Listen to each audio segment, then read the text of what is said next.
dwarf type galaxies. 3, what are the differences between disk, halo, and bulge of the galaxy? So the disk contains a spiral arms, lots of interstellar matter. The halo contains very little interstellar matter, but that's where the globular clusters are found. The bulge is the central region of our galaxy, lots and lots of interstellar matter, high density region. 4, what is the position of the Milky Way relative to the local supercluster? We're on the edge of the local supercluster, about 60 million light years from its center.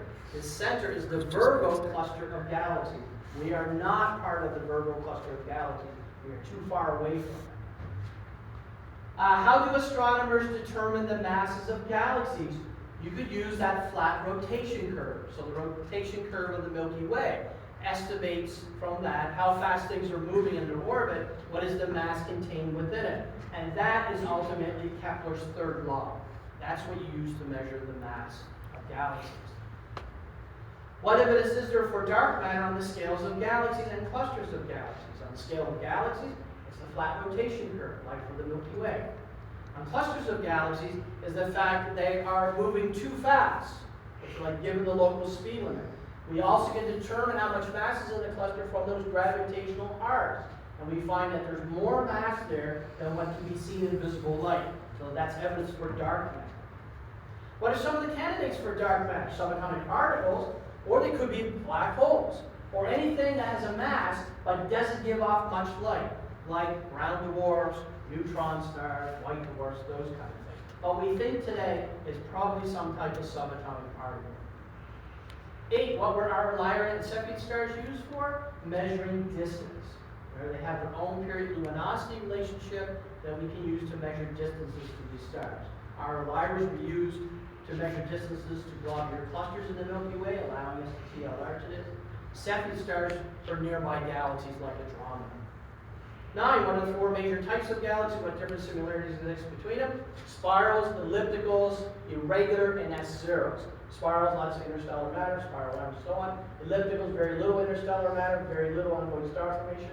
No spiral arms. Irregulars are a mess. Lots of interstellar gas and dust, lots of star formation. And S-zeros have a disk, but no spiral arms. They look like a spiral that had lost its star-forming gas and just evolved for a few billion years afterwards. What is the Hubble tuning fork diagram? That was that tuning fork that allowed you to see all the different classes of galaxies. Ellipticals were on the left side, in the branching point of the 2 prongs for the S-zeros, and then you have a normal spiral, and then the barred spiral, and then the regulars come between the 2 prongs.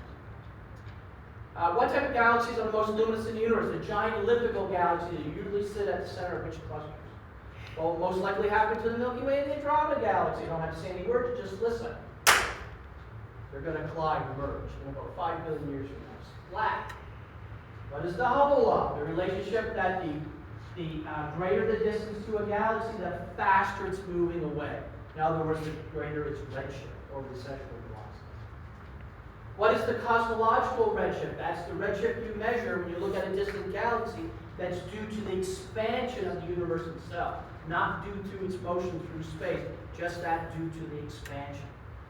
What is the cosmic microwave background? We talked about that today in detail. The leftover heat from the Big Bang. Why is the cosmic microwave background significant? It's one of the major pieces of evidence for the Big Bang theory. What is the observed evidence for the Big Bang?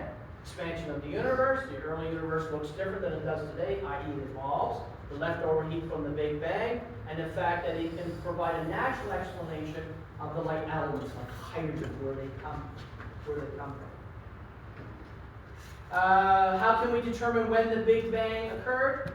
Well, we can measure the expansion rate, the Hubble constant, and go backwards. The inverse of that gives you the age of the universe. How can we determine? So one important discovery was made in 1998 that revolutionized our thinking regarding the expansion of the universe, the discovery of dark energies, accelerated expansion.